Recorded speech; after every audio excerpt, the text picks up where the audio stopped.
रोहतक का क्लाइंट है। अच्छा। जैसे ही उसके घर में गए तो एक तो वो नेगेटिव ऑरा फील होता है, तो वो तो ऑलरेडी था। सफाई के दौरान हमें यहाँ पे बहुत चीज़ें मिली, गुड़िया वगैरह जो बना के उनमें पिन डालना, ये सभी चीज़ें। उनकी माता जी थी, रात को उठ जाती थी, ये बोल रही थी मुझे कुछ दिखाई दे रहा होता है, एकदम से दीवार में से कुछ पास हो गया है। बेसमेंट था उनका, बेसमेंट में ब्लड स्पॉट, रात को सफाई करके सोए हैं, सुबह ब्लड स्पॉट। एक बेसिक चीज़ अगर आपने ब्रह्मस्थान में वो चीज़ डाल दी और एकदम करेक्ट जगह पर डाल दी, वो आपके पूरे परिवार को खत्म कर सकता है। ऐसी चीज़ें पिशाच की अगर हम बात करें, पिशाच की पावर कुछ ऐसी है कि वो यूज करेंगे आपकी ही चीज़ों का, जैसे आपकी सेंसेस का यूज करते हैं कि जो आप आंखों से देख पा रहे हैं, कानों से सुन पा रहे हैं, उसी चीज़ को आपके अपोजिट में यूज कर सकते हैं। हाँ तो भाई स्वागत है आपका हमारे नए पॉडकास्ट में। और जैसा कि हम काफ़ी सारी ऑकल्ट साइंस की बातें करते हैं, एस्ट्रोलॉजी की, न्यूमरोलॉजी की, वास्तु की, और काफ़ी सारी आपको नॉलेज प्रोवाइड करते हैं इन टॉपिक्स पर।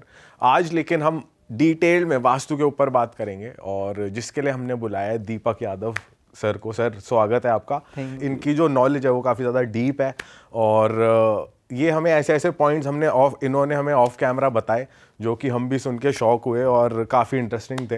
तो भाई स्वागत है आपका। Thank you. तो भाई आपको भाई बोले या सर बोले? आप जो बोलना प्रेफर करें वो बोलिए। भाई वैसे आपने ये शिफ्ट आपने बताया ऑफ कैमरा कि आप फिजिक्स भी पढ़ाते हो, तो पढ़ाते पढ़ाते आप इस फील्ड में कैसे आ गए, थोड़ा बताओ। देखिए, जब मैंने एमएससी की थी फिजिक्स के अंदर, तो उस टाइम पे ये फ्रीक्वेंसी वाला फील्ड मेरा रहा है, तो वो एक इंटरेस्ट क्रिएट हो गया था कि positive frequency negative frequency match करनी स्टार्ट की। कौन सी फ्रीक्वेंसी सुन के आदमी अच्छा महसूस करता है, किससे उसको बैड फीलिंग्स आती हैं। साथ में कुछ पैरानॉर्मल फिजिक्स भी स्टडी की, इंटरेस्ट बना। हाँ। तो ये कनेक्ट ज़रूरी था इस चीज़ के लिए। उसके बाद ये वाला पार्ट आया कि वास्तु में भी यही चीज़ें लाइनअप होती हैं।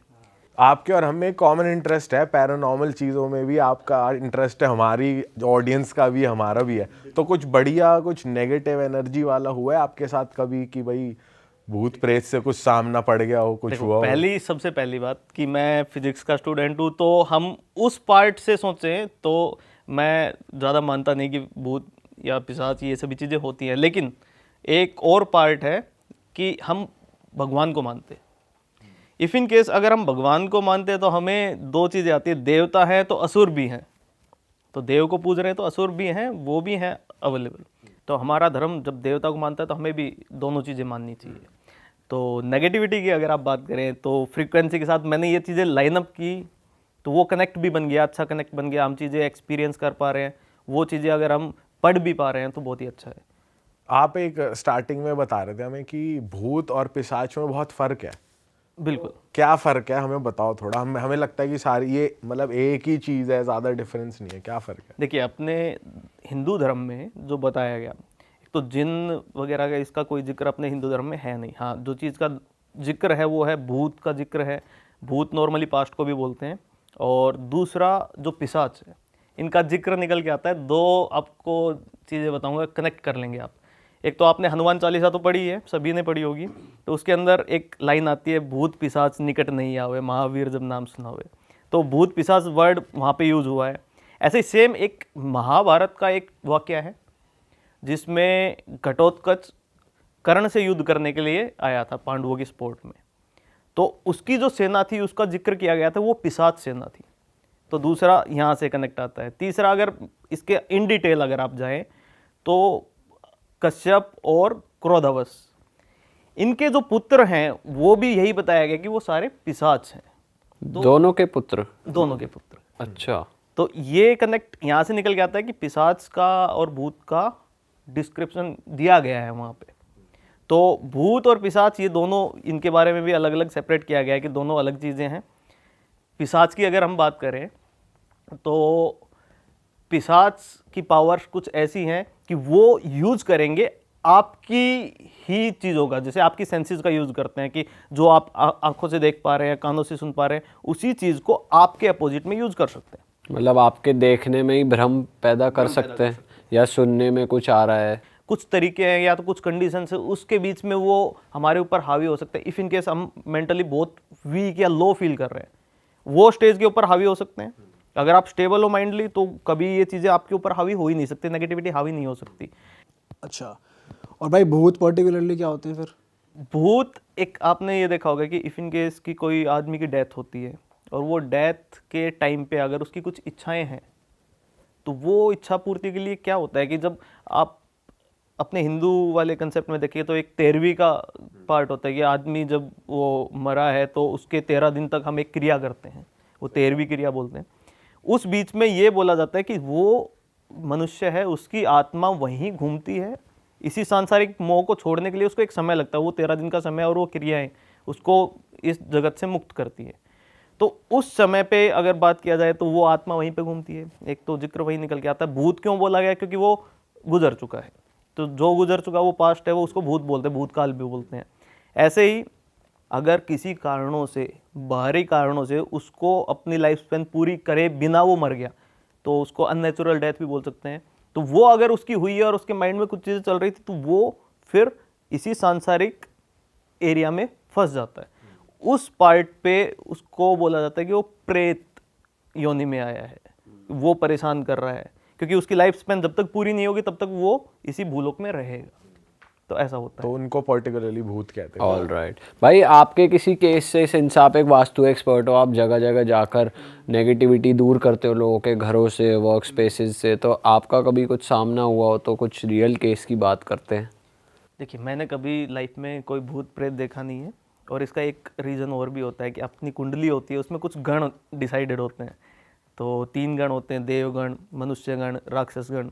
मैं राक्षस गण में आता हूँ। तो तीनों में एक ये है कि देवगण में ना तो उनको कुछ ऐसी चीज़ें दिखाई देंगी और ना उनको कभी परेशान करेगी। ऐसे मनुष्यगण में होता है, उनको दिखाई भी दे सकता है, फेवरेबल कंडीशन हो उसके हिसाब से तो, अच्छा। और उनको परेशान भी कर सकते हैं। और तीसरा होता है राक्षसगण, जिसमें मैं हूँ भी, उनमें दिखाई दे सकता है लेकिन कभी परेशान नहीं करेगा, अच्छा, हावी नहीं हो चाहे चाहे आप पे कोई वो भी करवा दे, क्रिया भी कुछ करवा भी दे। करवा दे। और ये गण मालूम कैसे पड़ते हैं? कुंडली ये देखकर? अपनी कुंडली, अपने ग्रह नक्षत्र तो ये से पता हर लगता है। राक्षस गण में जो राक्षस गण का है इंसान, उसके साथ ये से हर सभी के किसी का साथ same सेम चीज़ है। रहेगा।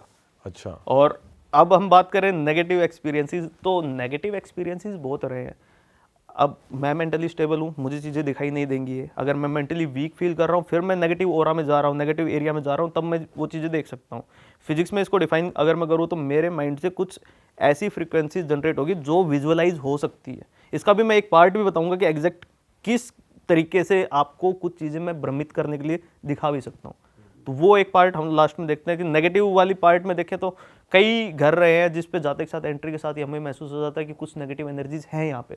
कैसे फील होता है? एक तो अपनी सेंसेशन, अपनी सेंस, जो 6 सेंस है वो सारी चीज़ें बताती है। अपनी सेंसेस, अब हम जो चीज़ स्मेल कर रहे हैं, कई बार फॉल स्मेल आती है किसी जगह पे जिसका कोई ओरिजिन नहीं है वहाँ पे, कि किस रीज़न की वजह से ये अजीब स्मेल आ रही है।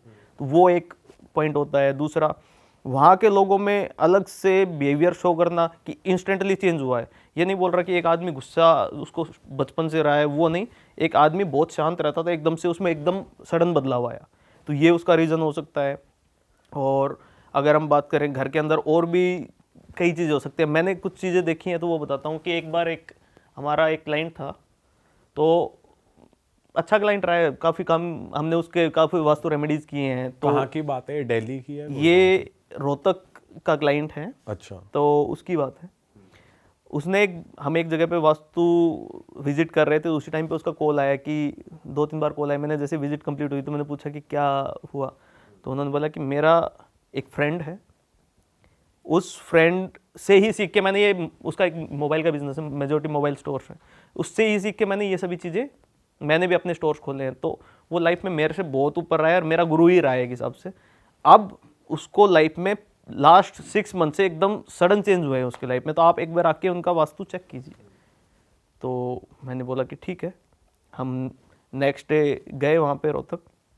तो जैसे ही उसके घर में गए तो एक तो वो नेगेटिव ऑरा फील होता है, तो वो तो ऑलरेडी था। और अब उनसे मैंने पूछना स्टार्ट किया कि क्या क्या हुआ है, आप इस घर में कब से हैं, ये बेसिक चीज़ें हम पूछते हैं। और कुछ आपने घर में नोटिस करा, ऐसा कुछ था कि जो अजीब लग रहा हो? कि देखने में कुछ ऐसा अजीब नहीं था, वो चीज़ें बाद में मैं बताता हूँ कि कैसे कैसे चीज़ें निकल के आई थी। तो मैंने उनसे पूछा कि क्या हुआ है, तो आप लंबे समय से इसी घर में रह रहे हैं? तो उन्होंने बताया कि लास्ट 6 मंथ से ही उन्होंने घर चेंज किया। रीज़न मैंने पूछा क्यों चेंज किया, तो वो बोले कि जिस घर में हम लोग रहते थे, लंबे 6 साल से वहाँ पे रह रहे थे, उस मकान मालिक को अपना घर, उसने बोला कि मुझे ये पूरा बिल्डिंग तोड़ के मुझे नई बिल्डिंग बनानी है, तो हमारे पास कोई दूसरा ऑप्शन नहीं था, इसलिए हमने घर चेंज किया, नहीं तो हम कभी भी नहीं करते।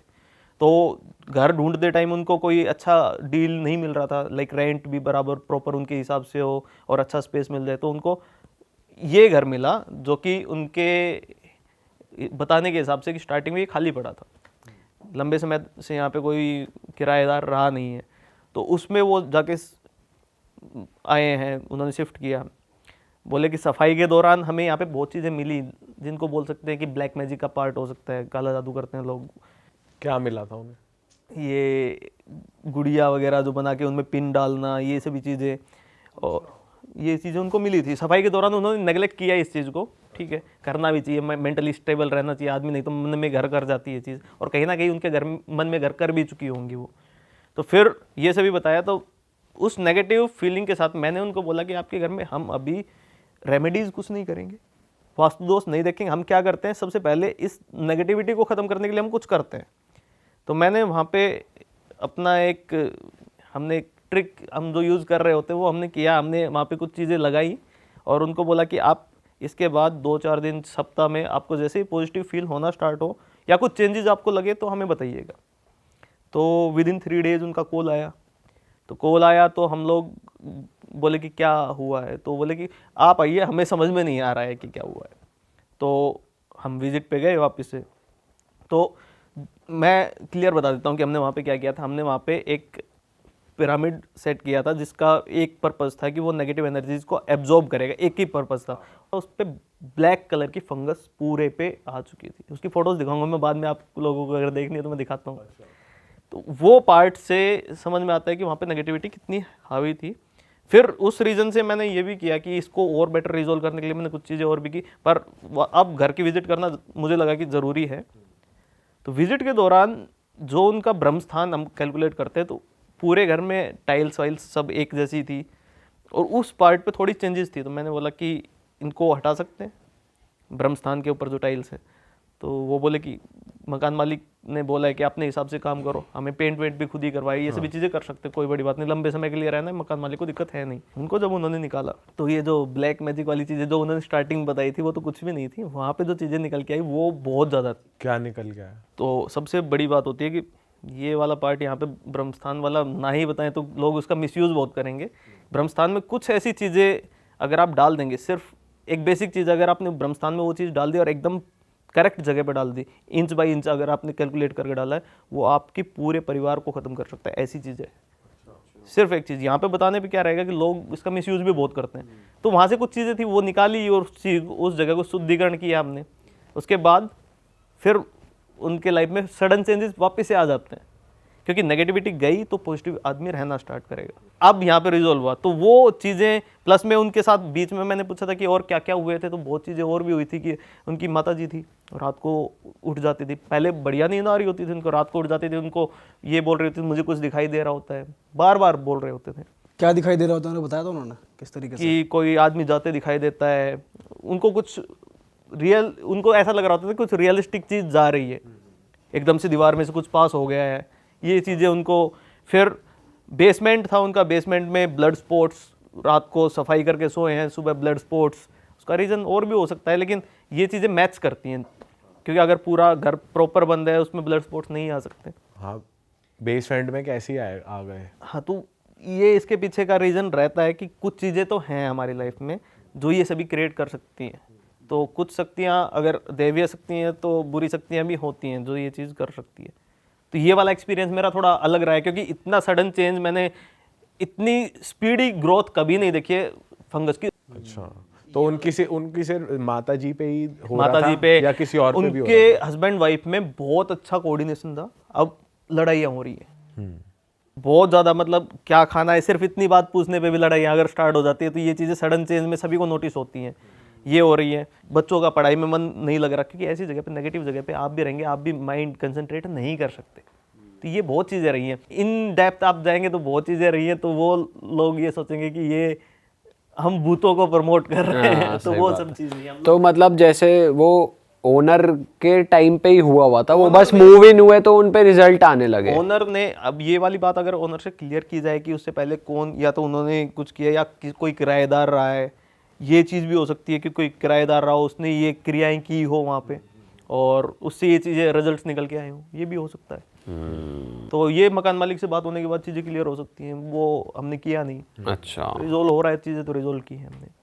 भाई, ऐसा सिंस आपकी वास्तु में बहुत ज़्यादा डीप नॉलेज है, तो मैं थोड़ा वास्तु पुरुष के बारे में जानना चाहता हूँ। वास्तु पुरुष की थोड़ी अगर आप हिस्ट्री बता सकते हो, वो कहाँ से, मतलब क्यों ऐसा है कि हर घर में कहा जाता है, हर एक जैसे फ्लैट्स हैं या जो भी है, हर एक घर में जहाँ भी कोई रह रहा है वहाँ वास्तु पुरुष, वास्तु साइंस वर्क करेगी, ऐसा क्यों कहा जाता है? क्या हिस्ट्री है इसके पीछे? इसके पीछे मोस्टली लोग जो जानते हैं वो क्या जानते हैं कि वास्तुशास्त्र कुछ है जिससे चीज़ें रिजोल्व होती है, लोग ये जानते हैं। और वास्तु नॉर्मली मैं बोलूँ तो वास्तु किसी भी घर, बिल्डिंग, मंदिर, इनको बोला जाता है जिसमें भी हम पूजा पाठ करने वाले या रहने वाले, उस जगह को भी वास्तु बोलते हैं हम लोग। और अगर इसके पीछे की स्टोरी पे अगर आप जाएंगे कि वास्तु पुरुष क्या है, तो बैक में एक बार चलते टाइम में, ये एक स्टोरी है, मत्स्य पुराण अपना एक ग्रंथ है जिसमें ये स्टोरी प्रॉपर तरीके से डिफाइंड है। उसमें त्रेता युग की एक बात की गई है। अभी जैसे कलयुग चल रहा है तो त्रेता युग की एक बात है जिसमें एक राक्षस था अंधकासुर नाम से, और वो लोगों को परेशान कर रहा था, मतलब मार रहा था, ये उनको खा रहा था, ये सभी चीज़ें चल रही थी। तो लोग परेशान होके, ब्राह्मणगण, देवगण, मनुष्य सभी मिलके गए शिव जी के पास कि आप ही बताइए, आप ही करता धरता है, आप ही हमें बताइए। तो शिव जी ने उनको बोला कि मैं इससे युद्ध करता हूँ। तो शिव जी का और अंधकासुर का युद्ध चला लंबे समय तक, ये लगभग 6 महीने से ज़्यादा का समय उसमें बताया गया है कि इतना लंबा युद्ध चला। और लास्ट में शिव जी ने अंधकासुर को घायल कर दिया, तो वो घायल और होकर गिरा। साथ में ज़्यादा लंबी फाइट होने की वजह से शिव जी को कुछ पसीने आए और पसीने की बूंद एक पृथ्वी पर गिरी। तो जैसे वो बूंद गिरी तो वहाँ से उत्पत्ति हुई एक विशाल पुरुष की, एक अलग तरीके का प्राणी वहाँ पे जन्मा। तो उसको नाम दिया गया विशाल पुरुष। क्यों नाम दिया गया? क्योंकि जैसे ही उसने बर्थ लिया वैसे ही उसने अपना साइज बढ़ाना स्टार्ट किया, और साइज इतना बढ़ाया कि उसने पूरी पृथ्वी को ढक लिया। ठीक है, अब इस चीज़ से कंफ्यूजन सभी में क्रिएट हो गया। देवता ये सोच रहे कि ये तो कोई राक्षस है, ऐसे ही राक्षसगण सभी सोच रहे ये तो कोई देवता है क्योंकि शिव जी के पसीने से प्रकट हुआ है। फिर वो उठा और उसने अंधकासुर को मारा। अच्छा, तो इस चीज़ से खुश होके शिव जी ने बोला कि मैं तुमसे खुश हूँ, अब तुम मांगो, क्या मांगते हो। शिव जी बोले हैं तो वो तो बोलेंगे। तो उन्होंने बोला कि उस विशाल पुरुष ने बोला मुझे भूख लगी है, तो आप मुझे कहिए, आप मुझे आज्ञा दीजिए कि मैं इस त्रिलोक को खा के अपनी भूख शांत कर सकूं। तो शिव जी तथास्तु बोल दिए। अब जैसे ही वो खाने के लिए बढ़ने लगा तो त्रिलोक में तो सभी आते हैं, देवतागण भी, मनुष्यगण भी, राक्षसगण भी, तो सभी को एकदम से ये हुआ कि ये तो हम लोग मरने वाले हैं, ये खा जाएगा हमें। तो वो सभी मिलके ब्रह्मा जी का आह्वान करते हैं। ब्रह्मा जी वहाँ पे प्रकट होते हैं और ब्रह्मा जी को बोलते हैं कि आप इस चीज़ का सल्यूशन कीजिए, ऐसे तो हम बचेंगे ही नहीं। तो फिर ब्रह्मा जी ने अपने एक अष्ट दिग्पाल होते हैं, अष्ट दिग्पाल मतलब 8 दिशाओं के रक्षक या स्वामी भी बोल सकते हैं। तो 8 दिशाएं उनके रक्षक, उनको आदेश दिया, क्योंकि वो सिर्फ ब्रह्मा जी का ऑर्डर मानते हैं। तो उनको आदेश दिया कि आप सभी देवी देवताओं को इकट्ठा कीजिए और राक्षसगण को इकट्ठा कीजिए, और इसको, जो ये विशाल पुरुष है, इसको पृथ्वी पर एक पोजीशन में गिराना है। तो उन्होंने प्रीडिफाइन किया कि कैसी पोजीशन में, कि इसका सर रहे नॉर्थ ईस्ट की तरफ और इसके पैर रहे साउथ वेस्ट की तरफ। ऐसे इसको गिराइए और औंधे मुंह गिराइए कि ये इसका सर नीचे की तरफ हो, मुंह नीचे की तरफ हो, ऐसे गिराइए और इसको कंट्रोल कीजिए इसी पोजीशन में। तो सभी ने मिलके ये किया, उनको गिराया। अब इसमें भी एक चक्रव्यूह फॉर्मेशन हुई थी, बहुत बढ़िया। आपने चक्रव्यूह इससे पहले सुना है कि ये अभिमन्यु वाला केस जिसमें चक्रव्यूह फॉर्मेशन हुई थी, लेकिन पूरे हिंदू ग्रंथों में इससे बेहतरीन चक्रव्यूह संरचना कभी नहीं हुई। ये संरचना कैसे थी कि सबसे पहले जब उसको गिराया गया और फिर उसका साइज घटाना था, तो साइज घटाने के लिए ब्रह्मा जी ने 12 आदित्य होते हैं अपने, उनको ऑर्डर किया कि तुम जाके इनकी इन पोजिशंस पे आप बैठिए और इसका साइज़ घटाने के लिए अपना वेट बढ़ाइए ताकि इसका साइज़ घटे। तो चारों दिशा में सबसे पहले तो जैसे आप घर में देखें तो ब्रह्मस्थान आता है, ब्रह्मस्थान के चारों डायरेक्शन पे 4 आदित्य देव आए, वो अपनी जगह पे उन्होंने लिया जगह। उसके बाद pair of gods, next pair of god, जैसे इंद्र है, इंद्रजया है, ऐसे पेयर ऑफ गॉड्स उसके नेक्स्ट लाइन लूप में गए कि आप यहाँ पे सिचुएट हुई। तो ऐसे करके टोटल 12 देवता बीच में उसको कंट्रोल करने के लिए लगे। अब बीच में फिर भी वो कंट्रोल नहीं हो रहा था, तो ब्रह्मा जी ने बोला कि अब बिल्कुल मिड वे में मैं इसको कंट्रोल करता हूँ। तो सबसे ज़्यादा एरिया ब्रह्मा जी ने वहाँ पे कंट्रोल किया और उसका साइज घटाना स्टार्ट किया। अब इस बीच में वो इधर उधर ना भागे, हाथ पैर ना मारे और एक ही जगह पे बना रहे, तो बाकी चारों डायरेक्शन पे देवता स्थापित किए गए, कुछ असुर भी और देवता भी स्थापित किए गए कि आप ये प्रोटेक्ट, ये इंश्योर कीजिए कि इससे बाहर ना जा पाए।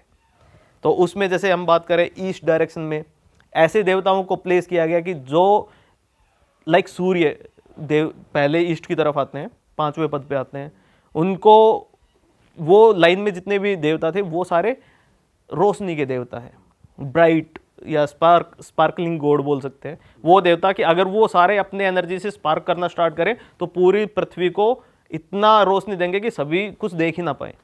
तो अब इसको बैलेंस करने के लिए अपोजिट डायरेक्शन में, वेस्ट डायरेक्शन में उन्होंने उन देवताओं को रखा जो डार्कनेस को रिप्रेजेंट करते हैं। इसी तरीके से बात करें नेक्स्ट, अगर हम देखें नॉर्थ डायरेक्शन पे, नॉर्थ डायरेक्शन में उन्होंने क्या किया कि उन देवताओं को स्थापित किया जो बर्थ के लिए रिस्पॉन्सिबल है, बर्थ एनर्जी हमें प्रोवाइड करते हैं कि हम नए जन्म लेते हैं तो उनकी शक्ति देने वाले। अब उसको बैलेंस करने के लिए बहुत ज़्यादा लोग जन्म लेंगे तो ये तो पॉपुलेशन बहुत हाई हो जाएगी, तो उसको कंट्रोल करने के लिए उन्होंने साउथ में उन देवताओं को रखा, जैसे यमदेव हैं, उनको स्थापित किया कि वो मृत्यु के देवता है। तो ऐसे एक चक्रव्यूह की फॉर्मेशन हुई। फिर चारों कॉर्नर पे 4 राक्षसी हैं, जैसे पूतना साउथ वेस्ट में आती है, तो उनको भी रखा कि आप डायरेक्शंस दीजिए, आप भी कंट्रोल कीजिए। तो ये एक चक्रव्यूह की फॉर्मेशन हुई है, बहुत स्ट्रॉन्ग चक्रव्यूह की फॉर्मेशन, इससे उसको कंट्रोल किया गया। अब ब्रह्मा जी ने बोला कि इसको पृथ्वी में समाहित करना है, तो वास्तु पुरुष उसको नाम पहली बार यहाँ पे ब्रह्मा जी ने दिया, क्योंकि वो एग्री हो गया, ठीक है आप ब्रह्मा जी जो बोलेंगे मैं करूँगा, मुझे थोड़ा तो ऐसे वो दीजिए कि फ्री एरिया दीजिए, स्पेस। तो ब्रह्मा जी ने बोला कि आज से तुम लोक कल्याण के लिए कार्य करोगे और इसी डायरेक्शन में बने रहोगे, धरती के अंदर समाहित रहोगे। और वास्तु पुरुष मैं आज से तुम्हें अपना नाम देता हूँ, तुम्हें अपना मानस पुत्र बोलता हूँ कि मेरे पुत्र हो तुम और ये तुम्हारा नाम है।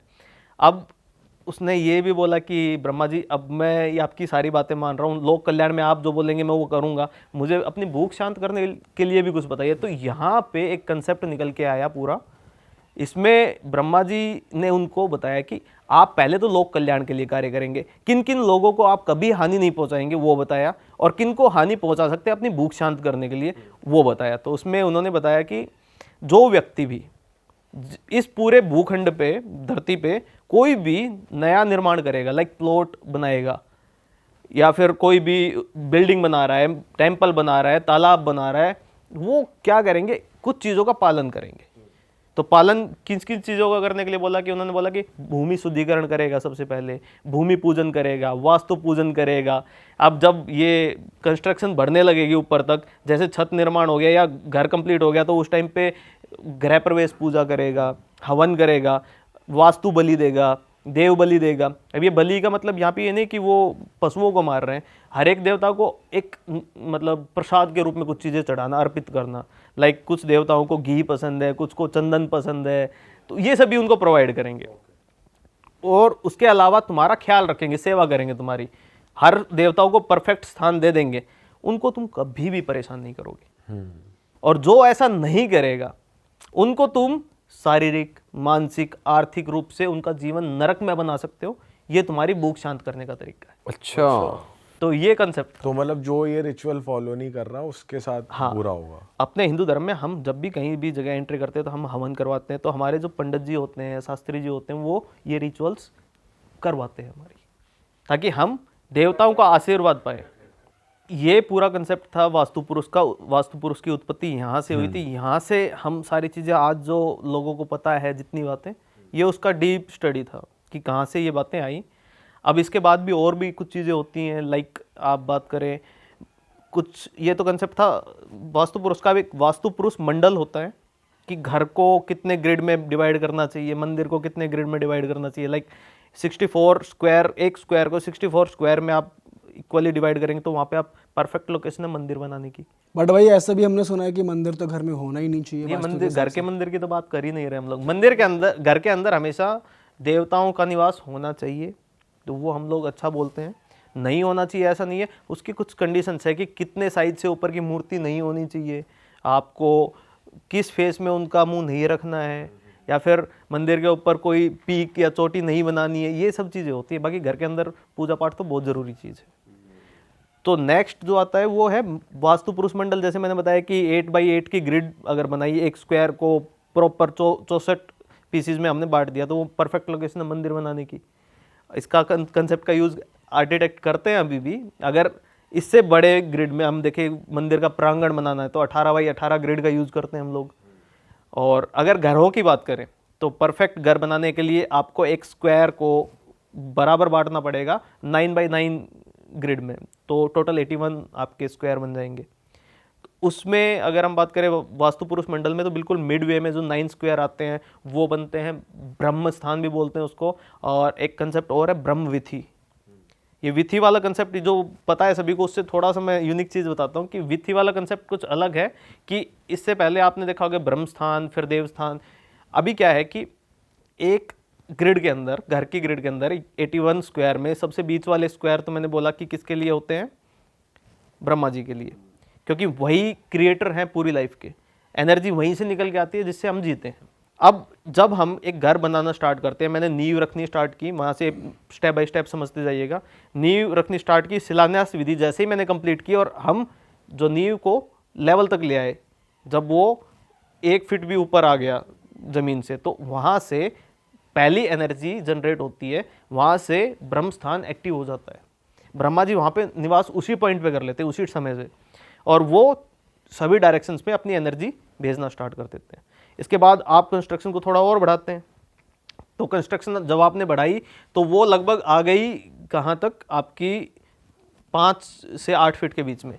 तो नेक्स्ट विथि आती है जिसको बोलते हैं देव विथि, कि अब ब्रह्मस्थान से नेक्स्ट जब हम बात करें कि अलग अलग डायरेक्शन में, 4 डायरेक्शन में ब्रह्मा जी के फेसेस बोल लो उनको, या फिर 4 आदित्यों को जहाँ से स्थापित किया, तो वो देव विथि में आते हैं। तो देव विथि वो जगह है कि जहाँ पे आपको कभी भी रहने का कक्ष नहीं बनाना चाहिए। ब्रह्मस्थान तो आपको एकदम खाली और क्लीन रखना चाहिए। उसके बाद देव विथि में भी आपको रहना नहीं चाहिए, वहाँ पे आप शुभ कार्य कर सकते हैं। आप शुभ कार्य कीजिए, आप पूजा कीजिए, वो स्थान होता है। तो जैसे ही 8-9 फीट तक, 5 से 8 फीट के बीच में जब कंस्ट्रक्शन पहुंच गई छत डलने से पहले, तो यहाँ पे देव विथि की एनर्जी एक्टिवेट हो जाती है, चारों डायरेक्शंस में एनर्जी फिर से फैलेगी। अब इससे नेक्स्ट जब आपने छत तक आप पहुंच गए, आपने पूरी कंस्ट्रक्शन की लेकिन छत अभी तक डाली नहीं गई है, तो इस पॉइंट पे जो नेक्स्ट विथि आती है वो मनुष्य विथि होती है। कि वो लोकेशन जो नेक्स्ट आपका बाउंड्री बनता है, ब्रह्मस्थान के बाद पहली बाउंड्री ब्रह्मस्थान हो गई या ब्रह्म विथि हो गई, नेक्स्ट आपकी देव विथि हो गई, उससे नेक्स्ट जो आपकी डायरेक्शन आती है वो बचा हुआ पूरा स्पेस जो दीवार में कवर हो रहा है वो मनुष्य विथि। वहाँ पे आप शयन कक्ष बनाइए, रहने की जगह, स्टडी रूम, ये सभी चीज़ यहाँ पे करना चाहिए। अब इससे नेक्स्ट होता है कि अब आपने छत डाली, जैसे ही छत डालते हैं तो लास्ट जो विथि होती है घर के हिसाब से, वो विथि होती है पिशाच विथि या पैशाच विथि बोले आप उसको, वो एक्टिव होती है। उससे हर डायरेक्शंस में एनर्जी अब अंदर आ गई है, एनर्जी समाहित होने लगी, प्रवाह करने लगी। तो ये वाली विथि एक्टिव होने के बाद हम इस कंस्ट्रक्शन के आगे की बात करते हैं। अब यहाँ पे आपको पता लग गया कि किस किस की पूजा करनी चाहिए, स्टेप बाय स्टेप भी पता लग गया। बट भाई जब कंस्ट्रक्शन चल रही होती है तो हर स्टेप पे पूजा करवानी होती है, आप देखिएगा कि जो, क्योंकि मेजरली तब कराते हैं पूजा अक्सर, या तो गृह प्रवेश होता है फिर जब छत डल जाती है उसके बाद। सबसे पहली पूजा हर प्लॉट में उस समय पे होती है जिसमें ओनर को बुलाया जाता है कि आपने एक गड्ढा खोदा और उसमें पहली नींव का पत्थर रखा। नींव डलने पे जो पूजा की जाती है तब होती है। दूसरा, जब आपकी दीवार फॉर्मेशन, जैसे ही आप नींव पूरी भर गई, तो आप अगर इस चीज को नहीं कर रहे तो कम से कम आपने ये देखा होगा कि जो वहाँ पे लेबर होती है वो बोलेंगे सर लड्डू ले आओ, कि लड्डू बांट देते हैं, नींव पूरी हुई है। उसके बाद जैसे दीवार हाफ कंप्लीट होते हैं तब वही चीज़ वो बोलते हैं, उनको भी पता है ये चीज़। बट भाई अगर ये तो चलो, अगर इंडिपेंडेंट हाउस बन रहा है तो चीज़ें प्रैक्टिस की जाती हैं, करते हैं। जब अपार्टमेंट्स बन रहे होते हैं बड़े बड़े, तो वो तो बिल्डर बिल्ड कर रहा है, कोई 14वें फ्लोर पे कोई ये चीज़ हो रही है, पास तो ये प्रोफेशनल लोग होते हैं जो स्टेप बाय स्टेप पूजा करवाते हैं। हाँ, कौन सा बिल्डर ज़्यादा आज नाम कमा रहा है, वो सारी चीज़ें मैटर करती हैं यहाँ से। फिर इसमें आता है कि हमने वो दीवारें बनाई तो वो एक पर्पज से बनाई, जैसे मैंने बोला पैसाचवी थी, तो वहाँ पे राक्षस गण का भी निवास होता है। और सबसे भारी चीज़ें तो हमारे हिसाब से पूरे घर में सबसे भारी चीज़ें क्या थी? दीवार। हमने दीवारें बनाई बाहर वाली परिधि में, सबसे उस परिधि में उनको बनाने का एक रीज़न था कि जो पैसाच या फिर जो राक्षस वहाँ पे असुर एक्टिव हैं उनको दबा के रखे, उनको कभी बाहर ना आने दे। तो सबसे स्ट्रॉन्ग वॉल बनाई जाती है आउटर लाइन पे, ठीक है। तो ये तरीका होता है। भाई ऐसी कौन सा गलती हो जाती है जिसकी वजह से पूरा मतलब आप कह लो कि घर खराब हो सकता है आपका, मतलब हेल्थ वाइज और उसमें? देखिए वास्तु दोष बहुत होते हैं कि एक कंसेप्ट समझ लीजिए, आपको सबको समझ में आ जाएगा कि वास्तु दोष है क्या। अलग अलग आपको समझने की ज़रूरत नहीं है। मैंने बोला जितने 45 देवी देवता वहाँ पे वास्तु पुरुष के ऊपर स्थापित थे, वो लोकेशन उनको अलॉट हो गई। बीच में 13 देव थे, उसके बाद 32 जो देव थे वो 8-8 पद में हर डायरेक्शन पे, ठीक है। आपने किसी भी देवता को उसका स्थान, प्रॉपर स्थान नहीं दिया, उसको ऑफरिंग्स नहीं दी, तो वो आपको परेशान करना स्टार्ट करेगा, वो एक दोष क्रिएट हो गया। अगर मान लिया एग्जांपल के लिए मैं बोलूं कि आपका घर का एक कॉर्नर कट है, आजकल ऐसे लेआउट तो बनते हैं जिसमें एक कॉर्नर कट है, तो वो कॉर्नर कट होने की वजह से उस जगह के जो देव थे उनको उनका स्थान नहीं मिला, तो वो आपको परेशान करना स्टार्ट करेंगे। अगर आपने देखा कि कोई कॉर्नर बढ़ा हुआ है, कई घरों में कॉर्नर बढ़ा होता है कि नॉर्थ ईस्ट कॉर्नर बढ़ा है या साउथ वेस्ट कॉर्नर बढ़ा है, बढ़ा हुआ कॉर्नर क्या परेशान करता है? वो क्या करेगा कि वो एक देवता को ज़्यादा स्पेस दे देता है और बाकी देवता जेलस फील करेंगे कि हमें कम स्थान मिला। सभी को जब जितनी तवज्जो डिफाइन की गई थी उतनी ही मिलनी चाहिए थी, लेकिन एक देवता को ज़्यादा तवज्जो मिली तो वो बाकी सारे आपको परेशान करना स्टार्ट करेंगे। तो ये एक्सटेंशन की वजह से नुकसान होता है। ये दोष भी सारे एक तरफ। सबसे खतरनाक दोष जो होता है वो होता है अगर आपने अपने घर के मर्म स्थान को किसी भी तरीके से पंक्चर किया। भाई मर्म स्थान क्या होता है? मर्म स्थान सेंसिटिव एरिया, अगर हम बोले इंग्लिश उसकी समझे तो सेंसिटिव एरिया। तो वास्तु पुरुष को जैसे लिटाया गया, आप उसकी पिक्चर देख सकते हैं। तो उसकी पिक्चर में आप क्या करेंगे, एक तो लाइन खींचेंगे, ये नेचुरल एनर्जी फ्लो की लाइन हम लोग खींचते हैं सबसे पहली, नॉर्थ ईस्ट से साउथ वेस्ट की तरफ, अपने मैग्नेटिक फील्ड के हिसाब से भी हम लोग यही लाइन बोलते हैं। ऐसे ही उससे नेक्स्ट कुछ लाइनें खींची जाती हैं, ऐसे ही अपोजिट डायरेक्शन में। तो बीच में कुछ ऐसे इंटरसेक्शन पॉइंट निकल के आते हैं, वो इंटरसेक्शन पॉइंट एग्जैक्ट आप देखेंगे वास्तु पुरुष के किसी ना किसी सेंसिटिव ऑर्गन के ऊपर आते हैं, लाइक हार्ट के ऊपर आते हैं, नाभि के ऊपर आते हैं, सर के ऊपर, सर के पास भी आते हैं कुछ नियर बाई, तो थ्रोट के ऊपर आते हैं। तो वो सेंसिटिव पार्ट ऐसे हैं ह्यूमन बॉडी में, आप उनको पंक्चर करोगे तो आपको बहुत परेशानी होती है। लाइक हार्ट को पंक्चर किया तो सबसे खतरनाक काम है। तो वो उस हार्ट की जगह अगर हम वहाँ पे देखें तो वो जगह हो गई, वो मर्म स्थान निकल के आ जाते हैं लाइन्स खींचने पे हमें। तो मर्म स्थान को पंक्चर करने का मतलब मेरा ये क्या है कि आपने वहाँ पे कील चुबो दी या कील गाड़ दिया, आपने कोई पिलर बना दिया उसके ऊपर। एग्जैक्ट जगह होती है। कैलकुलेशन करने का भी तरीका क्या है कि एक स्क्वायर जो मैंने बताया था कि 81 स्क्वायर्स है, तो एक स्क्वायर का फॉर एग्जांपल मैंने बोल दिया कि 1/1 फीट का स्क्वायर बनता है, तो मल्टीप्लाई करेंगे 1/1, तो 1 आया, 1 स्क्वायर फीट में 12 इंच हुए, तो 12 इंच मल्टीप्लाई बाई 1/8 टाइम, तो ये लगभग कितना आ गया 1.5 या उससे थोड़ा सा ज़्यादा। इतने इंच की जगह, एग्जैक्ट प्रॉपर जगह बताई गई है, इतने इंच की जगह में आपने ये सभी कार्य नहीं करने, पंक्चर नहीं करना, उस जगह पे कोई भी हैवी वस्तु नहीं रखनी है। तो वो चीज़ें आप अपनी बॉडी के अंदर महसूस कर सकते हैं। अगर आपने वहाँ पे किसी भी पार्ट को पंक्चर किया तो वैसी ही फीलिंग आपको अपनी बॉडी पार्ट्स में भी आनी स्टार्ट होगी। ये घर के सभी मेंबर्स के साथ होगा? ये सबसे पहला अफेक्ट करेगा ओनर को और घर के सन को। जैसे हार्ट वाला पार्ट है, अगर आपने पंक्चर किया तो उस चीज़ को एक और वर्ड नाम दिया गया है कि मर्म वास्तु वध, कि आपने मर्म वास्तु का वध कर दिया। ये ब्रह्मवध से भी खतरनाक बताया गया है कि आपने, हम बोलते हैं ना कि अपने धर्म में कि ब्राह्मण वध सबसे बड़ा पाप है, ऐसे ही ये एक मर्म वास्तुवध हो गया। ये उससे कंपेयर कर सकते हैं आप इसको कि अगर आपने ये कर दिया तो आपके वास्तु दोष टाइमली आपको अफेक्ट करते हैं। जैसे लाइक 7 ईयर्स पे आपको बहुत एक स्ट्रॉन्ग साइन देंगे, 14 ईयर्स पे उससे ज़्यादा स्ट्रॉन्ग साइन करेंगे, या उससे आगे हम बात करें एक घर में आप 21 साल से वास्तु दोषों के साथ रह रहे, तो उस टाइम पे वास्तु पुरुष रौद्र रूप में आ जाता है, सबसे बड़े विनाश उस टाइम पे करता है। लेकिन यहाँ पे मर्म स्थान को आपने पंक्चर किया तो डे 1 से आपको प्रॉब्लम्स फेस होती है। अच्छा, इतना ज़्यादा खतरनाक है। तो मर्म स्थान पे कभी भी कोई हैवी चीज़ नहीं रखनी, कोई कील वहाँ पे नहीं होनी चाहिए। भाई मर्म स्थान और भ्रम स्थान जो होता है, तो ये भी एक तरीके से जैसे वहाँ पर भी कहते हैं कि हैवी चीज़ नहीं रखनी, तो ये सेम चीज़ें दोनों में फॉलो करनी है। ब्रह्म स्थान एक एनर्जी का जनरेटर है, कि एक ऐसी एनर्जी जिससे हमें लाइफ मिल रही है, प्राण ऊर्जा मिल रही है, तो वो बिल्कुल घर का सेंटर पॉइंट बोला जाता है। उससे एनर्जीज फ्लो हो रही है हमारे लिए, जो हमें जीवित रखती है, एनर्जेटिक रखती है, पॉजिटिव रखती हैं। वो एनर्जी तो ब्लॉक करने के लिए आप वहाँ पे कुछ भी आइटम नहीं रखेंगे, वहाँ पे कोई हैवी कंस्ट्रक्शन नहीं करनी, क्लीन रखना है वो सबसे जगह। और मर्म स्थान वो पॉइंट हो गया कि जो जहाँ पे इंटरसेक्शन पॉइंट, मैंने बोला कि एनर्जी फ्लो लाइंस का इंटरसेक्शन पॉइंट, वहाँ पे मर्म स्थान होता है। टोटल कितने मर्म स्थान होते हैं भाई? आप ये समझिए कि बिंदु अगर हम देखें तो 9 मर्म स्थान होते हैं। अच्छा, भाई फिर तो ना चाहते हुए भी अगर 12 पॉइंट घर में हैं ऐसे, तो लोग कुछ ना कुछ हैवी सामान रख ही देते होंगे। अगर मेजोरिटी जगह नहीं होता, क्योंकि वो मैंने बोला कि एकदम स्पेसिफाइड जगह इंचेस में निकल के आ जाती है, आप एग्जैक्ट कैलकुलेशन कर सकते हैं। और आज भी आप चेक कीजिए कि अगर आपके घर में ऐसा हो रखा है ना, तो मैं गारंटी के साथ कहता हूं कि आपको वैसी ही प्रॉब्लम, उससे रिलेटेड, उसी ऑर्गन से रिलेटेड प्रॉब्लम्स आप बहुत फेस कर रहे होंगे। अच्छा, जैसे वो किडनी की का एरिया, तो किडनी जाएगी किडनी पे वैसे मर्म स्थान वहाँ पे है नहीं है, हार्ट पे बताया गया, नाभि पे बताया गया, एनस पे बताया गया है, तो ऐसी कुछ जगह पे। तो ये मतलब दिक्कत है घर में जो रह रहा है उसके हर बंदे के ऑर्गन में या किसी ना किसी में प्रॉब्लम होगी। देखिए, जो ब्रह्मवध के कंपेयर में मैंने किया था, उसमें तो मनुष्य को तो होगी, उसके सिबलिंग्स को भी ये प्रॉब्लम फेस करनी पड़ेगी। इंस्टेंट डेथ जो कि रहते भी नहीं घर में, उनको भी फेस करनी पड़ती है। भाई ये तो बहुत भयानक दोष है फिर इसका मतलब। तो अगर ये मर्म स्थान मैं बोल रहा हूँ कि बाकी सभी दोष एक तरफ, ये दोष आपको इंस्टेंटली अफेक्ट करता पर किसी अगर कुंडली स्ट्रांग है उस पे भी फिर भी करेगा, है, हर जगह करेगा।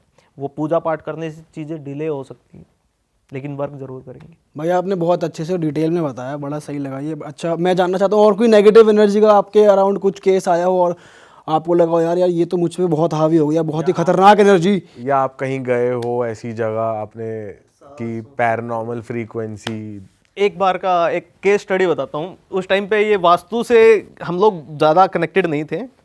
ये भानगढ़ के बारे में मेजोरिटी लोगों ने सुना है। हम हॉरर प्लेस के ऊपर जाके अपनी स्टडीज़ करना, हम लोग बहुत, हमारा इंटरेस्ट रहा है इसमें। एनर्जीज, फ्रीक्वेंसीज के बारे में हम लोग स्टडी कर रहे होते थे। तो एक केस स्टडी हमने की थी भानगढ़ फोर्ट पे, नाइट के टाइम पे। वैसे ज़्यादा नहीं होता उस समय पे, बोलते हैं। उस समय पे हमने कुछ डिवाइसेस के साथ, हम फ्रीक्वेंसी मीटर वगैरह ये सभी लेके गए थे कि हमें ये स्टडी करना था कि किस जगह पे सबसे ज़्यादा नेगेटिव फ्रीक्वेंसीज आती है। तो मैंने बोला कि एक स्पेसिफाइड फ्रीक्वेंसी, जिसको मैं नेगेटिव फ्रीक्वेंसी बोल रहा हूँ, तो फ्रीक्वेंसी के अंदर अलग अलग रेंज है, तो वो फ्रीक्वेंसी की एग्जैक्ट हमें पता लगे। तो वो चीज़ें हमने वहाँ पे जब जाके रात को ऑब्जर्व की, तो वो उस टाइम पे सेंसेशंस तो अलग थी। एक तो डर, पहली बार ऐसी जगह पे जाए तो वो लगता भी है। तो हम लोग 2 लोग वहाँ पे इस चीज़ को स्टडी कर रहे थे। तो उसको, जो दूसरा पर्सन था वो मनुष्यगण में है, तो उसको ज़्यादा डर लगा। उनको दिखा कुछ? उनको दिखा तो नहीं, लेकिन वो मुझे बार बार पुश कर रहे थे कि अभी हमें निकलना चाहिए, अभी हमें निकलना चाहिए। और लास्ट में इसमें एक पार्ट तो रह गया था कि वो जो तांत्रिक की वो ऊपर कुटिया बनाई गई है, उस पार्ट तक तो हम जा ही नहीं पाए थे, कि उसके रीज़न की वजह से उसको बड़ा वो था कि नहीं निकलना चाहिए अब हमें तुरंत यहाँ से। क्योंकि कुछ हमने सेंसिटिव पॉइंट्स वहाँ पे निकाल लिए थे कि जहाँ पे सबसे ज़्यादा नेगेटिव एनर्जीज हम देख पा रहे हैं मीटर पे। कैसे? अच्छा, आपने डिवाइस हाँ, बनाया हमारे था? ये डिवाइस हमें तो अब इतना एक्सपीरियंस हो गया, हम खुद हाथों से बना सकते हैं। हमें कुछ इक्विपमेंट चाहिए, मैं लैब में इसको बना सकता हूँ। कितनी हर्ट्ज पे जाए तो पता चले कि भाई बहुत ज़्यादा नेगेटिव है? आपको बहुत ज़्यादा इन डिटेल नहीं बताऊंगा, लेकिन कुछ बेसिक चीज़ बताता हूँ। कुछ फ्रीक्वेंसी जैसे 111 हर्ट्ज या 222 हर्ट्ज, 777 हर्ट्ज, आपने भी सुना है कि बहुत अच्छा आपको माहौल देने के लिए, नेगेटिविटी निकालने के लिए यूज होती है। ऐसे कुछ फ्रीक्वेंसीज जिनको हम बात करें, वो बहुत कम फ्रीक्वेंसी, बिलो 20 हर्ट्ज, वो इरिटेट कर सकती है आपको। इरिटेट इन केस, आपने ओपेरा देखा है, ओपेरा सुने हैं? हाँ। उसमें वो वाला केस देखा है कि ग्लास ब्रेक करते हैं, ऐसा। तो ये तो आपने विजुअल देखा है, वो कोई फेक चीज़ नहीं है, वो एक रेजोनेंस फिनोमेना होता है कि आपने जो मटेरियल यूज कर रहे हैं उसके रेजोनेंस फ्रीक्वेंसी के साथ आपने एक फ्रीक्वेंसी मैच करवा दी और वो टकरा के बार बार इतनी हाई बीम पे आ जाती है कि उसको डिस्ट्रॉय कर देती है, वो टूटता है। तो उसके पीछे कोई फेक चीज़ नहीं, वो रियल में होता है। ऐसे ही सेम मैं आपको बोलूँ कि मैं एक फ्रीक्वेंसी है 18 और 19 हर्ट्ज के बीच में एक फ्रीक्वेंसी है, मैं वो फ्रीक्वेंसी आपकी आई की फ्रीक्वेंसी है, आपकी आई जिस मटेरियल से बनी है उसकी जो फ्रीक्वेंसी है उसके साथ अगर मैं उसको मैच करूं और वहां पे रेजोनेंस फ्रीक्वेंसी के साथ अगर मैंने मैच कर दिया तो आपके साथ यहाँ पे क्या हो सकता है, ऑप्टिकल इल्यूजन्स आपको विजुअलाइज सामने होंगे। अच्छा, देख सकता है। आपको कुछ कुछ चीज़ें जो आपके माइंड में सबसे बुरी यादें हैं ना वो सब बाहर आ जाएंगी, आप उनको सामने देख पाएंगे। और तो नेगेटिव ये फ्रीक्वेंसीज का खेल सारा है सर। अच्छा, तो ये जो नेगेटिव एनर्जीज होते हैं ये भी हम ह्यूमंस की फ्रीक्वेंसी के साथ खेलती हैं, हमें हावी को सबसे ज़्यादा इफेक्ट ही तब डालेंगे नेगेटिव फ्रीक्वेंसी एरिया में आप जाएंगे तो आपको अजीब तो फील होगा, लेकिन अगर रेजोनेंस फ्रीक्वेंसी मैच कर गई तो जो बुरा हाल कर सकती है ना वो आपने सोचा नहीं होगा। तो भाई अपनी फ्रीक्वेंसी को ऊपर कैसे रखा जाए हमेशा? आपको एक तो ऐसे फील्ड एरिया में नहीं जाना होता, नेगेटिव एरिया में नहीं जाना होता कि जहाँ पे आपको नेगेटिव वाइब्स आए। और सबसे बढ़िया तरीका बचने का है मेडिटेशन कीजिए, आप अपने माइंड को स्ट्रॉन्ग कीजिए। आपका माइंड स्ट्रॉन्ग है, आपको कोई चीज़ अफेक्ट नहीं कर सकती। तो मेडिटेशन भी जनरल मेडिटेशन करना चाहिए, किसी फ्रीक्वेंसी का म्यूजिक लगाकर करना नहीं, चाहिए? म्यूजिक आप मेडिटेशन का मेरा मतलब ये है कि आजकल लोग म्यूजिक लगा के मेडिटेट करते हैं, तो वो लोग हैं जो माइंड को कंसंट्रेट नहीं कर पा रहे हैं, उसके लिए वो किसी चीज़ का हेल्प ले रहे हैं, कर सकते हैं। हमारे माइंड में, हमारे पौराणिक कथाओं में जितने ऋषि मुनि का जिक्र है, जैसे हमने उनकी इमेज देखी है, वो कभी हेडफोन लगा के मेडिटेट नहीं कर रहे होते। तो मेडिटेशन का मतलब यही है कि आप सांसारिक मोह को त्यागते हुए आप मेडिटेट कर रहे हो, कंसंट्रेट कर रहे हो इन द गॉड। एक एनर्जी को आप एक जगह पे कंसंट्रेट कर रहे हो। मेरा खुद का मैं बताऊं तो मैं मेडिटेट करने के लिए मैं कोई म्यूज़िक का यूज़ नहीं कर रहा होता, मैं एक शांत जगह ढूंढता हूं और उस पर मेडिटेट करने के लिए अपने मन को शांत करना है और फिर हम लोग स्टार्ट कर सकते हैं इसको। भाई वास्तु के हिसाब से भी घर में कोई ऐसी डायरेक्शन होती है जिसमें आप बैठ के मेडिटेट कर सकते हो? हाँ जी, ये तो सिंपल है कि आप नॉर्थ ईस्ट के अंदर पूजा घर भी बनाते हैं, मेडिटेशन रूम भी आपका सबसे परफेक्ट वही होता है, देवों का स्थान जहाँ पे वास्तु पुरुष का सर है, तो आप वहाँ पे उस जगह पे आप मेडिटेशन कर सकते हैं। भाई अगर अपने घर को टॉप नॉच ही वास्तु करना है, मतलब एकदम राजा की जिंदगी जीनी है, तो कुछ छोटे मतलब कैसे कर सकता है इंसान, क्या कर सकता है चेंजेस अपने घर में? तो जो देखिए, वास्तु शास्त्र में कुछ बातें बताई गई है जिनका यूजेस मैं आपको बोलूँ तो आप एग्जाम्पल के रूप में चले जाइए, वो जो लोकेशन जैसे कुछ मंदिर है साउथ में उस जगह पे उनको उसी तरीके से बनाया गया है। लाइक आपको बहुत ही स्ट्रॉन्ग वास्तु वाला घर बनाना है तो आपको एक कंसेप्ट यूज करना है कि आप अपने घर का जो साउथ वेस्ट डायरेक्शन है, साउथ वेस्ट का जो कॉर्नर हो गया, उस पार्ट को सबसे ऊंचा कीजिए और नॉर्थ ईस्ट का जो पार्ट आता है उसको सबसे नीचा कीजिए। ये स्लोप अगर ऐसे मेंटेन हो गया ना तो इससे बेहतरीन वास्तु संरचना है नहीं। भाई स्लोप कैसे मेंटेन होगा घर में, मतलब सबसे ऊंचा कीजिए, अब लेवलिंग हल्की सी तो होगी मतलब। मैं दो तरीके से है कि एक तो घर का ढलान ऐसे हो कि फर्श वाली अगर मैं बात करूँ, आपने ज़मीन सेलेक्ट की तो ज़मीन साउथ वेस्ट में उठी हुई है और उसका अगर वाटर फ्लो देखें तो वो नॉर्थ ईस्ट की तरफ आ रहा हो, ये ज़मीन सबसे परफेक्ट है। ऐसी ज़मीन पे घर बना सकते हैं। या फिर आप दूसरा क्या कर सकते हैं, आपने घर बनाया तो घर की साउथ वेस्ट की जो दीवार है उसको सबसे ऊंचा कीजिए, वहाँ पे ऊंचा एक रूम एक्स्ट्रा बना दीजिए भले ही, और नॉर्थ ईस्ट है उसको सबसे नीचा रखिए। एक ये तरीका है। एंट्रेंस सबसे अच्छा रखिए। हर डायरेक्शन पे 2 पद ऐसे हैं जिनसे अच्छी वाइब्स मिलती है, अच्छा हमें अपनी डिज़ायर के अनुसार हम उसमें कर भी सकते हैं। जैसे ईस्ट फेसिंग पे हो गया 3rd और 4th पद। हर डायरेक्शन को मैं 8 हिस्सों में बांटते हुए बता रहा हूँ कि 8 पद हो गए तो तीसरा और चौथा पद, और पद भी बांटने हैं तो एग्जैक्ट डिग्री बताता हूँ कि 11.25 डिग्री के साथ एक पद बनता है। इस हिसाब से चारों डायरेक्शन में मिला के कितना भी बड़ा प्लॉट हो 32 एंट्रेंस निकल के आएंगी। 32 एंट्रेंस में ईस्ट की तरफ मैं बता रहा हूँ कि आपका हो गया E3 और E4 पद, वो बहुत अच्छा पद है। ऐसे ही हम बात करें साउथ में, तो साउथ में एक पद तीसरा और चौथा तो हर जगह पे अच्छा है, एक और भी पद अच्छा होता है। जैसे हम बात करें साउथ में कुछ ऐसे लोग हैं जिनको नौकरी करनी है और उनको चाहिए कि उनको नौकरी में प्रमोशन मिले और सैलरी में हाइक मिले, तो उनके लिए बेस्ट एंट्रेंस होना चाहिए S2 पे। वैसे S2 बहुत अच्छा नहीं है क्योंकि उसके कुछ नेगेटिव भी इफेक्ट आएंगे कि आप अपने रिलेटिव्स की वजह से हमेशा परेशानी में रहेंगे या आपको एक नेगेटिव दोस्त भी मिलेगा।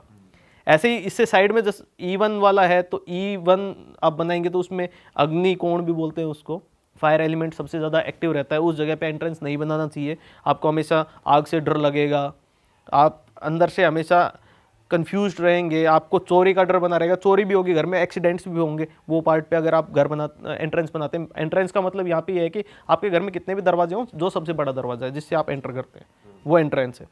ऐसे ही साउथ में लोग बोलते हैं कि साउथ फेसिंग घर अच्छा नहीं होता। मैं ये बोलता हूँ कि अगर किसी व्यक्ति को पॉलिटिशियन बनना है तो उसका साउथ में गेट ओपनिंग एग्जैक्ट जगह पे मैं बोलूँ कि 4-5 पद है, उसमें S3 S4 उसमें बेस्ट पद में अगर हमने उसकी एंट्री ओपन नहीं की, वो कभी ज़िंदगी में पॉलिटिशियन नहीं बन सकता। अच्छा, ऐसे वेस्ट साइड में हम बात करें तो वेस्ट साइड में किसी बंदे को, किसी भी पर्सन को अपनी लाइफ में परफेक्शन हासिल करना है किसी भी फील्ड में, क्रिएटिव फील्ड के अंदर, लाइक यूट्यूब, आप यूट्यूबर हैं तो, या फिर हम बात करें किसी को गिटारिस्ट है तो उसको करना है तो वो ईस्ट वेस्ट की तरफ अपना एंट्रेंस रखेगा। भाई अगर कोई बिजनेस फैमिली से है, उसका बिजनेस सही नहीं चल रहा, तो उसके घर की एंट्री कौन से उससे बिजनेस के लिए सबसे परफेक्ट डायरेक्शन एक ही डायरेक्शन है, कुबेर की डायरेक्शन, जो कि हम बोलते हैं क्या, नॉर्थ डायरेक्शन।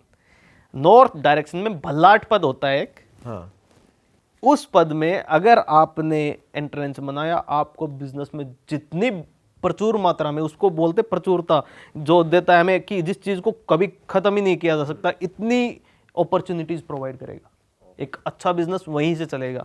ऐसे कुछ पद और होते हैं कि जहाँ पे नहीं बनानी चाहिए एंट्रेंस, लाइक हम बात करें कि रोग पद होता है एक, ठीक है, तो N1 पे सर्प पद होता है या नाग पद, उसके जस्ट साइड में आपका W8 पे होता है रोग पद। रोग पद में आप जब भी बनाएंगे तो डिजीजेस घर के अंदर आएंगे, नेगेटिविटी आएगी। ऐसे एक पापाक्समा पद है, उसके जस्ट साइड में ही E8 के जस्ट साइड में जो नेक्स्ट पद आता है, W8 के साइड में सॉरी, तो वो पद में हमेशा खतरा बना रहेगा, घर के अंदर नेगेटिविटी वहीं से एंट्री होती है। सबसे कॉमन एग्जांपल है। बीमार भी होंगे लोग। बीमार तो अलग ही लेवल पे, वहाँ पे नेगेटिविटी जो हम बात कर रहे थे ना, पूरा डिस्कशन कि घर के अंदर कैसे एंट्री कर सकती है, वो तरीका है। भाई अगर वेस्ट फेसिंग घर होता है, कहते हैं कि ये फेसिंग अच्छी नहीं है, वहाँ से नहीं, वेस्ट एंट्रेंस फेसिंग में भी कुछ चीज़ें अच्छी होती हैं।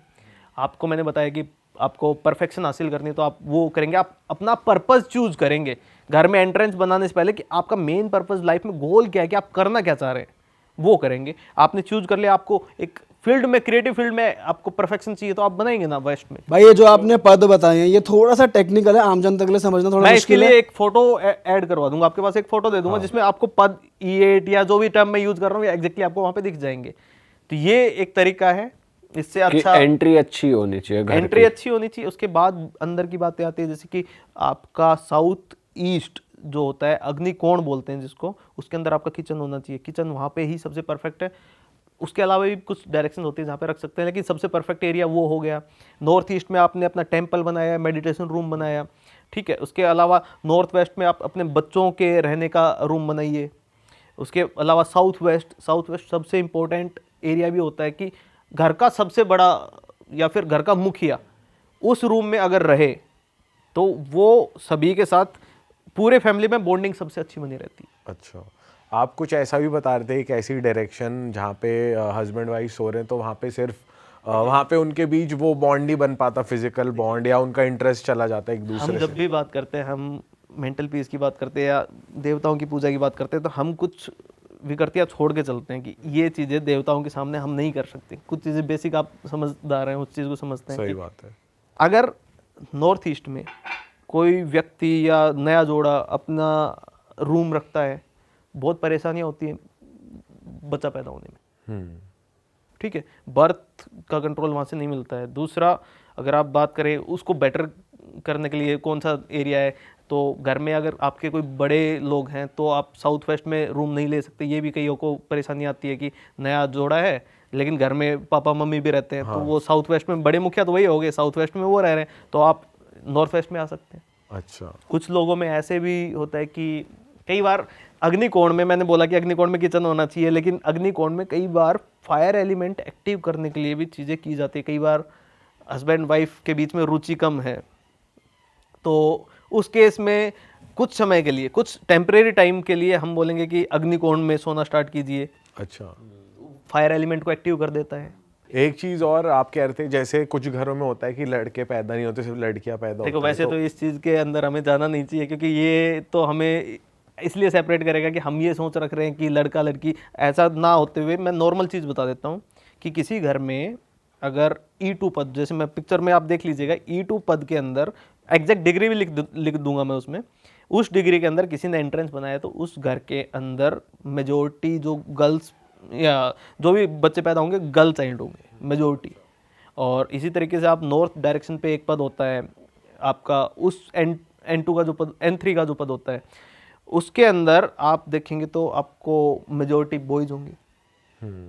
और कुछ लोग अपने घर के बाहर, जैसे एक ही एंट्रेंस नहीं 2 एंट्रेंस भी होती है, किसी घर में 3 भी होती है, तो ये एंट्रेंसेस का आपको एक चीज ध्यान रखना है कि दरवाजे हमेशा क्लॉकवाइज डायरेक्शन में खुले, पहला। दूसरा, 3 दरवाजे एक डायरेक्शन में ना आए, क्योंकि एनर्जी आई और चली गई, ऐसा रहेगा हमेशा। ठीक है, तो हमें पॉजिटिव एनर्जी को स्टोर करना है, ऐसा घर बनाना है, अच्छी चीज़ें संजोना और बुरी चीज़ें निकाल देना, तो ऐसा एंट्रेंस बनाना है हमें। और अपने हिसाब से हमने एंट्रेंस चूज कर लिया, ये हमारा एंट्रेंस होना चाहिए। भाई ऐसा भी सुना है, आप बताओ, ऐसा होता है अगर घर की जो एंट्रेंस है तो तुमने घर को क्रॉस करने के बाद अपने घर में घुस रहे हो, मतलब जो मेन गेट है घर को क्रॉस करा फिर गेट आ रहा है, उससे पहले कुछ चीज़ें ऐसी नहीं होती है। ये अब आपको एक बेस चीज़ बताता हूँ, वास्तु रेमेडीज़ होती हैं और वास्तु का पूरा पार्ट निकल के आता है वास्तु शास्त्र से, उसमें कहीं रेमेडीज़ का जिक्र ही नहीं है। अच्छा, उसमें दोषों का जिक्र नहीं है, उसमें ये बताया गया कि क्या चीज़ें कहाँ पे हो तो सबसे बेस्ट रिजल्ट मिलता है। बाद में सारी चीज़ें केस स्टडीज़ हैं, एक्सपीरियंसेस है, उससे चीज़ें गेन होती हैं, ये कि ऐसा करके ये रेमेडी काम कर रही है तो उसको मार्क कर लिया गया, ऐसा बनाया गया है। अच्छा भाई, जनरल कुछ आप बता दो ऑडियंस के लिए कि जनरल पॉजिटिविटी घर में बनी रहे, उसके लिए क्या कर सकते हैं लोग? पॉजिटिविटी के लिए हम घर में कुछ चीज़ें करते हैं, लाइक पूजा करते हैं हम डेली। ये आपके दोस्त जितने भी, उनके वजह से होने वाले नुकसान, उनको स्लो कर देती है। आप पॉजिटिव ऑरा बना के रखते हैं घर का, पॉजिटिव, जैसे अपना खुद का पॉजिटिव ऑरा हमें बहुत अच्छा लगता है, ऐसे घर का एक पॉजिटिव ऑरा बनाने के लिए हम लोग क्या कर सकते हैं, हवन करवा सकते हैं। स्वास्तिक स्थापित कीजिए, घर के एंट्रेंस पे भी स्वास्तिक रखिए, और स्वास्तिक स्थापित अगर आपने किया, वो आपकी एनर्जीज को 81 टाइम्स बढ़ा देता है। ओके, वो बहुत अच्छा चीज़ है, 108 टाइम्स इंक्रीज कर देता है। पॉजिटिविटी बनाने के लिए हमें अपने घर का ऑरा क्लीन करना है। और नेगेटिविटी के लिए भी हम बात करें, नेगेटिविटी ना आए तो ऐसे एंट्रेंसेस ना देखें जिससे ये सभी चीज़ें एंट्री कर सकती है, जैसे मैंने बताया अभी आपको। और कुछ चीज़ रखने के लिए भी बताते हो आप कि जैसे पिरामिड्स हो गए, ये सब भी? रेमेडीज़ वाला पार्ट है, रेमेडी वाले पार्ट में अब सिंपल है कि कुछ लोग सोचते हैं कि मैंने पिरामिड को रख लिया। पिरामिड स्ट्रक्चर वैसे बनाई किस लिए गई थी, एक परफेक्ट एंगल पे अगर एक पिरामिड को बनाया गया, भले ही वो कागज़ का हो, मैं ये नहीं बोलता कि आप उसको मेटल का बनाइए, या परफेक्ट एंगल पे अगर एक पिरामिड को बनाया गया है, वो भले ही कागज़ का हो, वो भी उतना ही रिजल्ट देगा जितना धातु वाला देगा। अच्छा, ठीक है, तो एक पिरामिड स्ट्रक्चर जो बनाया गया था वो इस पर्पज से बनाया गया कि उसमें एनर्जी एक जगह पे कंसंट्रेट हो, और वो एनर्जी को इकट्ठा करने के लिए काम में आता है। तो बेस से वो एनर्जीज को इकट्ठा करता है। तो हम हर डायरेक्शन में, उसमें 4 डायरेक्शन होती है, तो 4 डायरेक्शन से एनर्जी को एक जगह पे इकट्ठा करना, और भी कई कार्य हो सकते हैं उससे, नेगेटिव एनर्जी को दूर रखना, ये सभी चीज़ें हो सकती है उसमें। कवच के रूप में भी जैसे स्वास्तिक काम करता है, ये भी कार्य कर। भाई किसी के घर में अगर नेगेटिविटी बहुत ज़्यादा है और या किसी ने कुछ कराया हुआ है, जैसे कहते हैं कि ब्लैक मैजिक, तो उस चीज़ से कैसे बचे इंसान?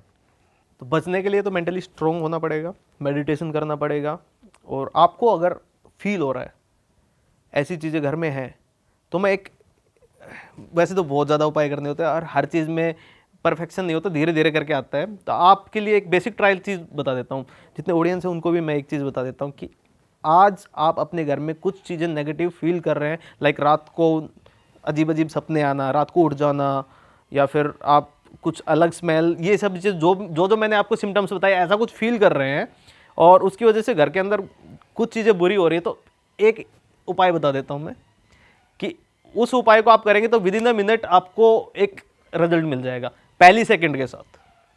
आपको करना इतना है कि 2 तरीके से करना है। एक, आपके सभी के घर में मिलेंगी लौंग होंगी, लौंग एक बहुत कॉमन चीज़ है, मिल जाती है हर घर में। आपको ओड नंबर्स में 7, 9 या 11 आपको लौंग लेनी है हाथ में, और आपने हाथ में लौंग लेने के बाद 2 तरीके हैं कि या तो इसको कीजिए सैटरडे नाइट पे, या फिर आप इसको किसी भी अदर डे पे कर रहे हैं तो सनलाइट में कीजिए। और इसको आपको हाथ पे रखना है और हाथ को दूसरे हाथ को कवर करना है। इसको आपको थोड़ा सा मेडिटेट करना है। मेडिटेट करके एक मंत्र सूर्यदेव का मंत्र मैं दे रहा हूँ, ओम ग्रहणी सूर्य आदित्य नमः। इसको रिपीट कीजिए। उसके बाद आप सूर्यदेव की आकृति माइंड में मानते हुए आप उनसे बोलिए कि हे सूर्यदेव, मेरे हाथ में जो लौंग हैं इनको इतनी प्राण ऊर्जा दीजिए, इतनी शक्ति दीजिए कि ये हमारे घर की सभी नकारात्मक ऊर्जा को अपने अंदर सजो ले और बाद में अग्नि के साथ इसको नष्ट कर दे, मिलके अग्नि के साथ मिलके इसको नष्ट कर दे। ऐसा बोल के आप पूरे घर में बिना हाथ खोले हुए, बिना बोले हुए एक बार पूरे घर में राउंड लीजिए हर जगह पे, और जाके इसको बाहर कपूर डालिए या कुछ भी डालिए, इस सारे लौंग को उसके ऊपर जला दीजिए। विद इन ए मिनट आपको ये फर्क दिख जाएगा। प्लस इस चीज़ को जो मैंने मंत्र बोला, इसको थोड़ा सा अच्छे से आपने कंसंट्रेट करके कर लिया और इस पूरे पर इसमें 2 या 3 मिनट लगते हैं, आप अपने हाथ में वो एनर्जीज फील करना स्टार्ट कर देंगे। भाई ये कितने दिनों तक करना है? ये ऐसा नहीं है कि कितने दिनों तक करना है, मैंने बोला कि एक ही बार कीजिए। और भाई कितनी बार रिपीट करना है मंत्र? जब भी आपको फील हो। ये मंत्र रिपीट करने की आप बात कर रहे हैं तो कम से कम ओड नंबर ऑफ टाइम्स, जैसे 7, 9, 11 टाइम्स आप बोल सकते हैं। तो नेगेटिव एनर्जी तुरंत मतलब बाहर हो जाएगी और नष्ट हो जाएगी। बिल्कुल। ऑल राइट भाई, मज़ा आ गया आपके साथ और आई एम श्योर ऑडियंस को भी उतना ही मज़ा आएगा। ऑडियंस से मैं कहना चाहता हूँ, अगर आपको लग रहा है कि यार आपकी लाइफ में भी समस्याएं चल रही हैं, लाइफ थोड़ी सी अनस्टेबल है, तो आपको लग रहा है कि भाई आपकी मदद कर सकते हैं, तो प्लीज़ भाई को कांटेक्ट करें। भाई का कांटेक्ट करने की सारी डिटेल्स आपको मिल जाएंगी नीचे डिस्क्रिप्शन में। और आप भाई को इंस्टाग्राम पे भी फॉलो कर सकते हैं। इंस्टाग्राम यहाँ पे स्क्रीन पे मेंशन था और नीचे भी मेंशनड है। Till then that is it. इस पॉडकास्ट को अपने तक ना रखें। अगर आपको लगता है भाई कोई बंदा ये समस्या फेस कर रहा है तो उस तक ये पॉडकास्ट पहुँचा दें और ज़्यादा से ज़्यादा लोगों तक पहुँचाएं। That is it. भाई जाते जाते आप कुछ कहना चाहते हो? सभी पॉजिटिव रहिए, मेंटली स्टेबल रहिए और घर के अंदर पॉजिटिविटी बनाए रखिए। ऑसम भाई, मज़ा आ गया आपसे बात करके। ऑडियंस से कहेंगे भाई सब्सक्राइब करे बिना कोई ना जाए चैनल को, और हमारे भाई को भी फॉलो कर लें। चलो मिलते हैं नए पॉडकास्ट में। Till then bye bye, take care, see you, जय बजरंग बली।